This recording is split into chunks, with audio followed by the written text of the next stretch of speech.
Hi, it's Vanessa, and it's been a while since I've done a Haglund's deformity video, so it is time, this is Audrey of course, it is time for us to talk about if you have that bump in the back of your heel, how to keep you running and keep you out of pain. So let me talk about the steps that I take, which most of you watched before, how to take care of your feet when you're running.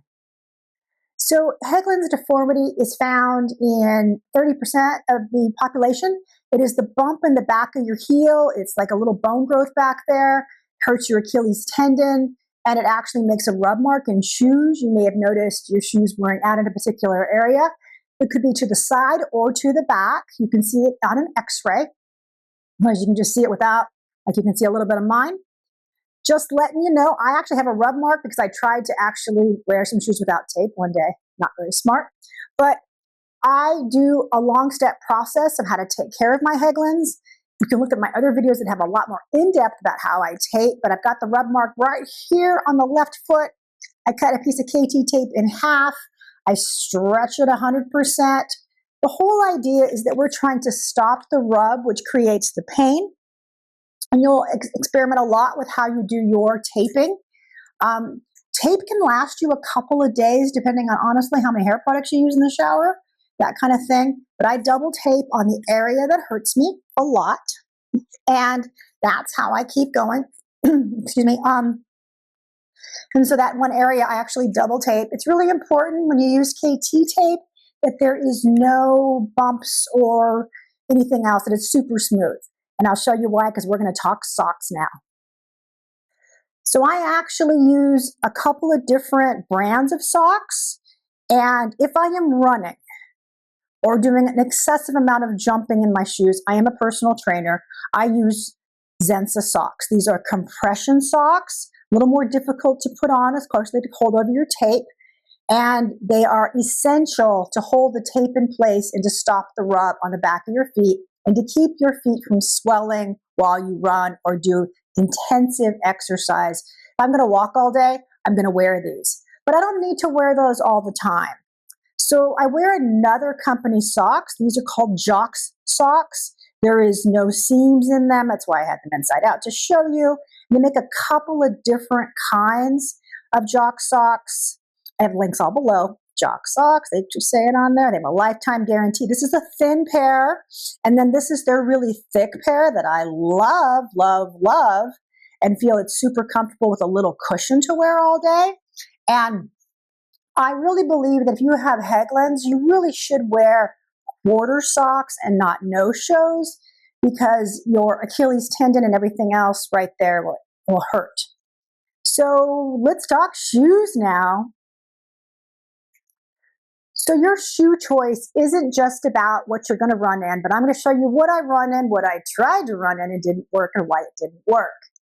As I mentioned before, it's all about getting rid of the rub.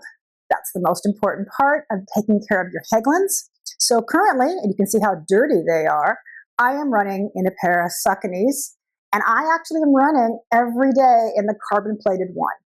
And I will show you why. So when you go to choose shoes, you don't have to choose this brand necessarily, but it has to have the same qualifications if you are going to run in it. And it is that there's no anything tough in the back. This is completely bendable. It's not going to rub on me. It's going to actually bend with me. And if my bumps are different sizes, the whole thing comes out. That way, I don't get a rub and there's nothing tough against it. So the problem with Brooks and Asics and lots of shoes is that they have these big collars in the back and they aggravate us. I'm going to give you an example of a big collar. This Nike. It's the less expensive form of their racing shoe, and it actually does not have the carbon plate, but they put this big old ridge on the back, and if I run in this, I get this huge rub mark, and it's just beyond painful. So if I'm going to race, which I try to do every other weekend, I am running in the Nike Vaporflies. Again, you see there's nothing in the back here to rub against me. It's got a collar, but it's a super soft one.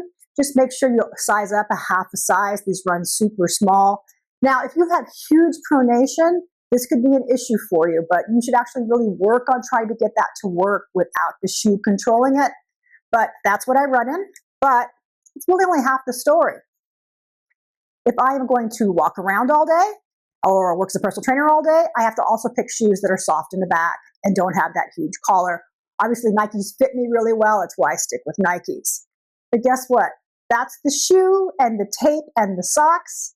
You need insoles. So I use different insoles for different things. If you live in an area where you have a road runners, you can actually have custom insoles. The most important part is that you actually have the actual curve of your foot so that the arch is supported, which will keep you from rubbing against the back of the shoe. And I prefer to have a little cup in the back to hold my foot into place really well. So Roadrunners makes fantastic ones, but I don't live near Roadrunners anymore. And I found that Fulton, which makes these amazing, you can see how dirty this is, makes amazing cork ones that will conform to your foot, and it'll make that little curve in the back so your heel sits in. I love, love, love these. Obviously, links down below. And they're super comfortable when you're going to stand all day. But if I'm going to run or race, I want something stiffer, right? Because I want to get a bounce off of it. So Treadlabs has what is a plate in there. It's super hard. You can actually place the tops if you want. So, because these never wear out.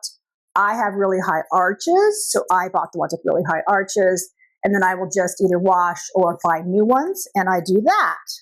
So that's the whole routine, and then of course there's icing and rolling, the normal stuff you would do to take care of your feet to avoid inflammation at all costs.